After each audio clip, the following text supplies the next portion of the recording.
오늘도 하나님의 은혜와 평강이 저와 여러분들 가운데 함께하기를 예수님의 이름으로 축복합니다.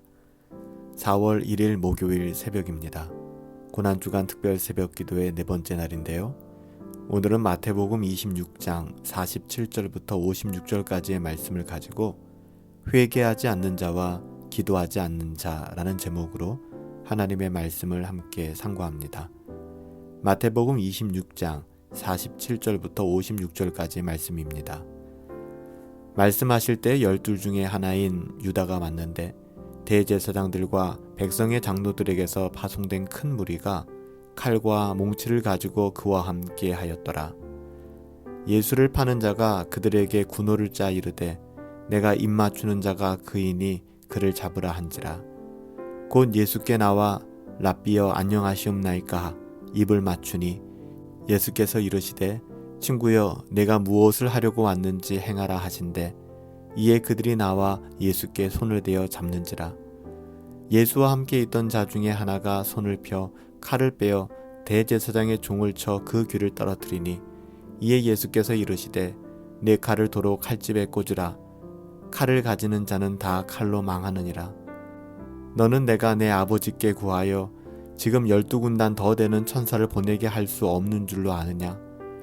내가 만일 그렇게 하면 이런 일이 있으리라 한 성경이 어떻게 이루어지겠느냐 하시더라. 그때 예수께서 무리에게 말씀하시되 너희가 강도를 잡는 것 같이 칼과 몽치를 가지고 나를 잡으러 왔느냐? 내가 날마다 성전에 앉아 가르쳤으되 너희가 나를 잡지 아니하였도다. 그러나 이렇게 된 것은 다 선지자의 글을 이루려 함이니라 하시더라. 이에 제자들이 다 예수를 버리고 도망하니라. 아멘. 오늘 본문에는 예수님의 제자들이 두 부류로 등장하고 있습니다. 하나는 회개하지 않는 자들이며 다음은 기도하지 않는 자들입니다. 예수님께서 그토록 기회를 주셨건만 도리어 주님을 조롱하듯 회개하지 않았던 한 사람 유다. 그는 결국 이 자리까지 오고 말았습니다. 대제사장들과 백성의 장로들에게서 파송된 큰 무리를 이끌고 칼과 몽치로 무장한 채 예수님을 잡으러 온 것입니다. 회개하지 않는 삶은 언제나 이렇게 예수님을 부인하고 복음의 가치를 조롱하게 되어 있습니다. 그렇다고 다른 한 부류의 제자들이 회개하지 않은 유다에 비해 더 나은 점은 별로 없었습니다. 다만 하나님께서 은혜를 주셔서 그들이 이후에 회개하며 돌아왔다는 것이 다른 것이지 그들의 인간적인 어떠함으로는 유다와 별반 다를 것이 없었습니다. 차이점이 없었죠. 그들은 기도하지 않았습니다. 그래서 그 결과 복음을 오해하고 시험을 이길 수 있는 힘이 그 안에 없었던 것이죠. 결국 예수님이 체포되자 그들은 기도하지 않았기에 한결같이 예수님을 버리고 도망쳐버리고 말았습니다. 회개하지 않은 자는 예수님을 십자가에 못 박았으며 기도하지 않은 자들은 예수님을 버리고 도망치고 만 것이죠. 이것이 제자들의 모습이었습니다. 또한 이것이 우리들의 별반 다르지 않은 모습 아닐까요?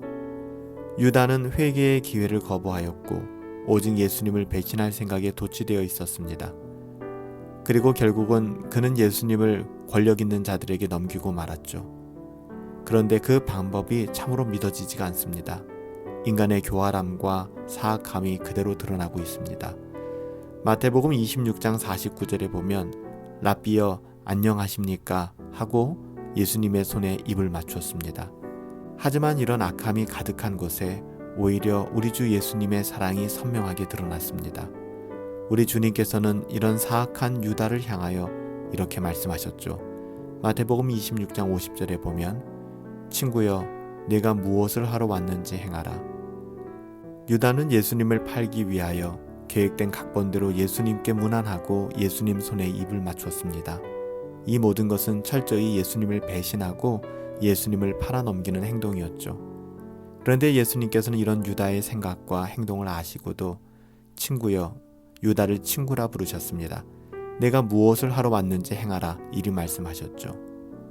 그럼에도 불구하고 자신이 어떤 일을 하는지 무슨 일이 자신의 영혼 가운데 일어나는지 유다는 알지 못했습니다. 그것이 유다였습니다. 거듭나지 못하고 회개하지 않았던 유다는 이렇게 자신이 사단의 자녀로 하나님의 심판 가운데 있음을 스스로 그대로 증명해버린 것이죠. 유다에 대해서 더는 우리는 할 말이 없습니다. 하지만 더욱 우리 눈에 들어오는 것은 거듭난 제자들의 행동들이었죠.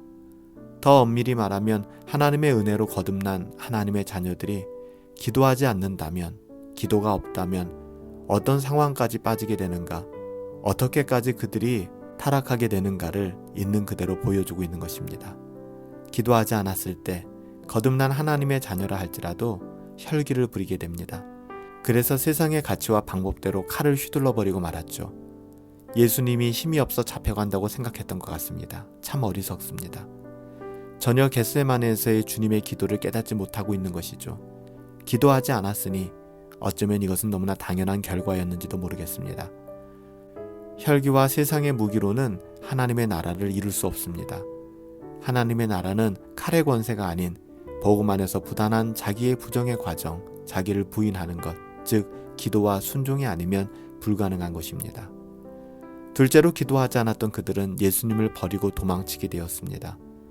이것이 기도하지 않았던 제자들, 육신의 핑계로 무릎 꿇기를 포기하고 자기 합리화에 도취되었던 제자들이 최후의 마지막에 보였던 그들의 적나라한 모습이었습니다.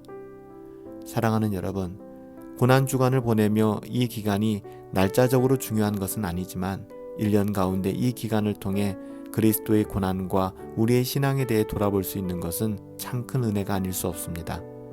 특별히 오늘 본문에서 우리가 보게 되는 주님의 제자들의 모습을 바라보면서 우리의 영혼의 상황에 대해서, 우리 자신의 모습에 대해서 다시 한번 돌아볼 수 있었으면 좋겠습니다.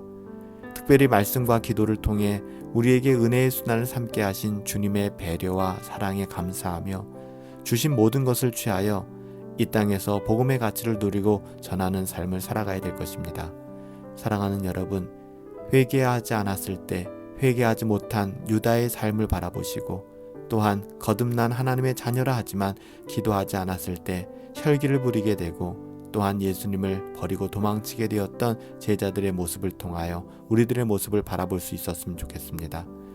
오늘 이 새벽 특별히 하나님의 말씀과 기도를 통하여 우리의 영혼을 돌아보고 또 새롭게 할 수 있는 은혜가 정말 우리들 가운데 있었으면 좋겠어요. 오늘도 동일하게 말씀을 통하여 기도하십시다. 날마다 회개하며 기도할 수 있는 삶을 살아갈 수 있도록 하나님 우리의 영혼을 붙잡아 주시옵소서. 우리 안에 무너진 신앙의 기초가 다시금 회복되게 하시고 혈기가 아닌 기도로서 하나님의 뜻을 이루어갈 수 있는 은혜를 더하여 주시옵소서. 우리의 삶의 시작과 마무리가 오직 기도가 될 수 있기를 간절히 소원합니다. 선교지를 위해 기도합시다. 특별히 오늘은 웨일즈와 사이판을 위해 기도합시다. 김중범 선교사님과 권영조 선교사님 가운데 하나님의 은혜를 베풀어 주시옵소서. 영국에서의 복음을 전하는 사역이 아름답게 열매 맺게 하시고 코로나로 인하여 발생하는 모든 어려움들을 잘 견뎌낼 수 있도록 하나님께서 믿음을 더하여 주시옵소서. 특별히 사이판의 권영조 선교사님의 건강을 지켜주시고 사이판의 무너진 사역들도 하나님의 주권과 섭리 가운데 잘 보수되어질 수 있도록 하나님 선하게 인도하여 주시옵소서. 마지막으로 교회를 위해 기도합니다. 바른 신앙 안에서 믿음으로 굳게 세워질 수 있기를 소원합니다. 우리 사랑하는 허브 가족 한 사람 한 사람이 온전한 교회로 각자 믿음 안에서 잘 세워질 수 있도록 하나님 은혜를 더하여 주시옵소서. 오늘 이 시간도 잠시 눈을 감아 말씀을 붙잡고 또한 웨일즈의 김중범 선교사님과 사이판의 권영조 선교사님을 위해 그리고 우리 사랑하는 분당 허브교회 허브 공동체를 위해 함께 기도해 주시기 바랍니다. 오늘도 말씀과 기도로 경건을 추구하시며 승리하시기를 예수님의 이름으로 축복합니다. 함께 기도합시다.